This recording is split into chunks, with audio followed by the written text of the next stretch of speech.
All right, here's the Talaria StingR. Let's get some DoubleTake mirrors. So this is a trail mirror. So this is the one that zip ties on. There's no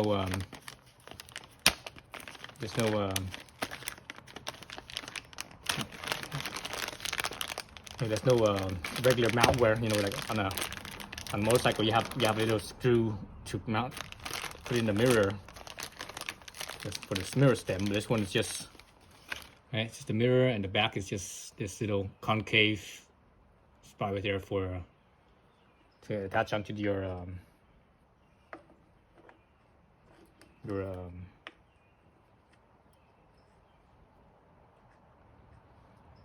handlebar, you know, basically directly to the handlebar, so something like that. Alright, so it comes with a couple of zip ties. I'm gonna use one of them.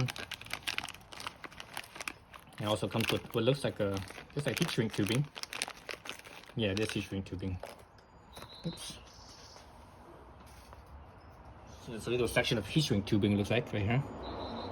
My guess is that that's supposed to be placed for the zip tie.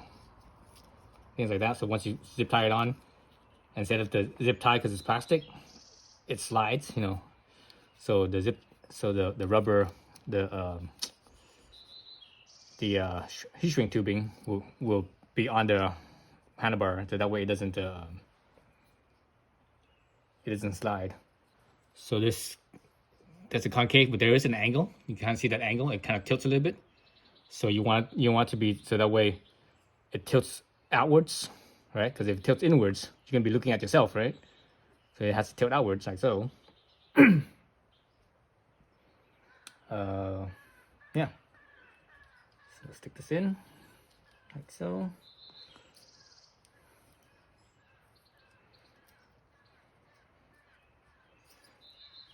This one's quiet. I don't hear any noise when I slip it through.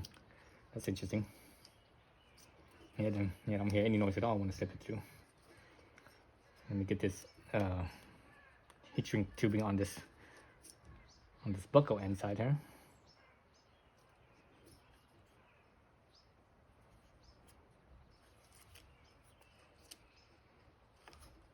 A little bit too much there. Maybe I should cut out my own, because I have heat shrink tubing. I should cut out my own and make it longer, so that way it wraps all the way around the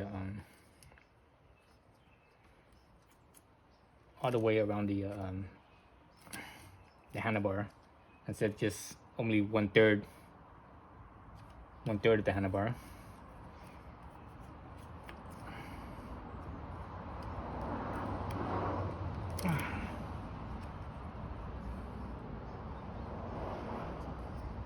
Yeah, it still moves quite a bit, so I'm not sure if I did it right,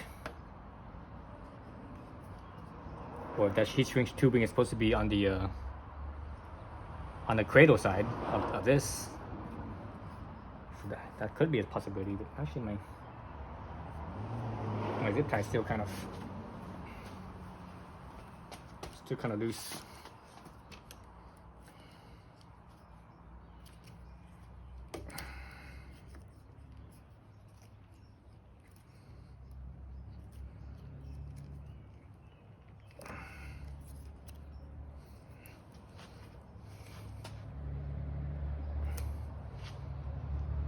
Anyways, so I'm gonna run it around like that and see how it works. And you really can't change, you know, side to side angle. You only, you know, tilting this thing up and down.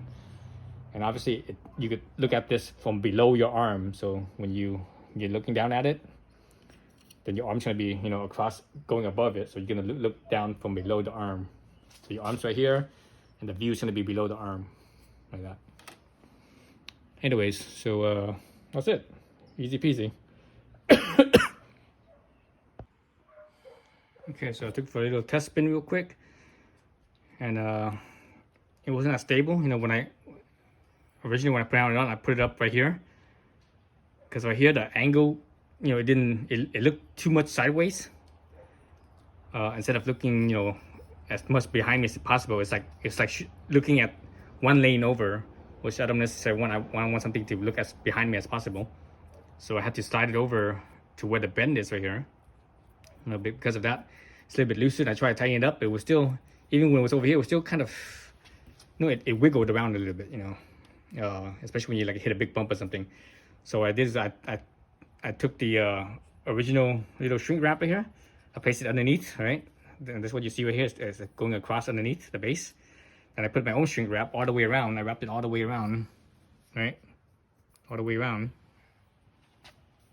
So that way it has that full rubber all the way around, and it has at the base. So now it's actually, it fits really good. It's not moving, you know. I mean, you have to actually like hit this thing, you know, with your leg or something, or your body for this to move. Otherwise, from shaking, vibration and such, it's not gonna move. So that's the way to do it. And right now, because I slide it over, and because of there's an angle here, it made my my lens angle more towards the rear, so that way I can see behind me. So that works really well. All right, that's it. Thanks for watching.